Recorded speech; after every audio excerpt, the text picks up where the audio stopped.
مرکز توزیع تذکره الکترونیکی ناحیه 11 تشکیلش حدود 47 نفر میرسه.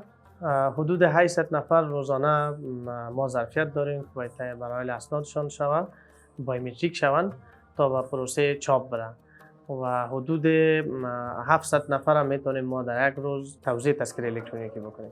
مراجعین محترم میتونن از طریق سایت www.nid.nsia.gov.af درخواست‌های خود دقیق خانه‌پوری بعداً ارسال بکنن. زمان و روز مراجعه به مرکز را از طریق سیستم که برشان مشخص میشه به مو وقت و زمان خود به خاطر پروسس اسناد تشریف بیارن.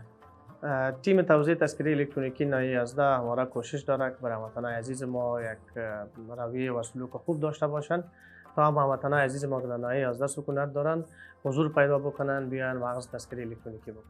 به خاطر اخذ تذکره الکترونیکی در حوزه 11 واقع سرک ششم خلای نجارا مراجعه کرد. تذکره الکترونیکی هویت ملی ما و شما هست. همه افغانای ما باید این تذکره را داشته باشه بگیره. بر علاوه از اینکه تذکره الکترونیکی در داخل افغانستان در خارج از افغانستان هم یک مثل پاسپورت واره یک چیزی هویت بسیار ملی است و مردم بسیار به دیده قدری را می‌بینند. در این جایی که ما مراجعه کردیم واقعا یک مدیریت بسیار خوب دارن، برخورد بسیار نیک دارن. در طی 20 روز یا 15 روز ما توانستم که هم به خود تذکره بگیرم، هم با بچه‌ام بگیرم، هم با فامیلم بگیرم. دیگه پیامم این است که تمام برادران مراجعه بکنن بیا این تذکره هویت ملی است برای خود بگیرم. به خاطر گرفتن تذکره الکترونیکی به سایت قلعه نجارا ناحیه 11 آمدیم. خوشبختانه امروز ما موفق شدیم کارت تذکره الکترونیکی خود اخذ کنیم و از کارمندای اینجا، از پرسنل، از همهشون تشکر میکنیم. از همهشون ما خرسند هستیم. تذکره الکترونیکی یک تذکره بین المللی است. هویت ما را نشان میده و از این تذکره ورقی که 1000% باید بگم که ما سمت یا 1000% این بهترتر است.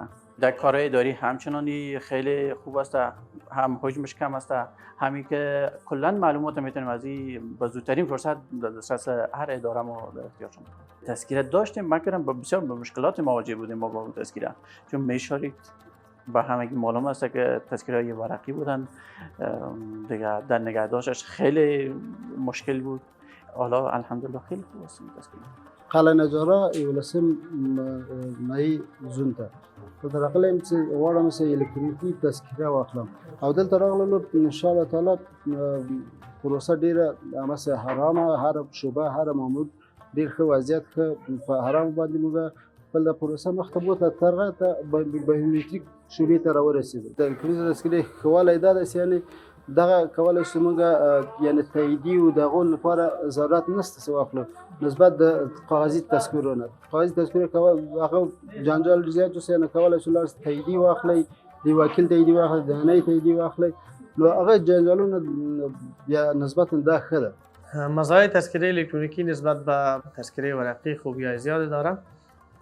به طور مثال یک شخص میتونه یک تذکره که حقشان است او را دریافت بکنه و در ضمنش تذکره الکترونیکی نیاز به تایید نداره، نیاز به ترجمه نداره. تمام اوصاف و مشخصات یک شخص در یک تذکره که با فیزیک بسیار خرد است میتونه با یک تذکره داشته باشه. پیام به همشهری‌های عزیز ناحیه 11 امی است که حضور پیدا بکنن، تذکره الکترونیکی خود به دست بیارن و خواهش ما از همه هموطنان عزیزی که از این مرکز میخواین تذکره الکترونیکی خود به دست بیارن امی است که لطفاً وعده آمدن نظم و قوانینی که از طرف اداره بر ما معول شده امور مراعات بکنید.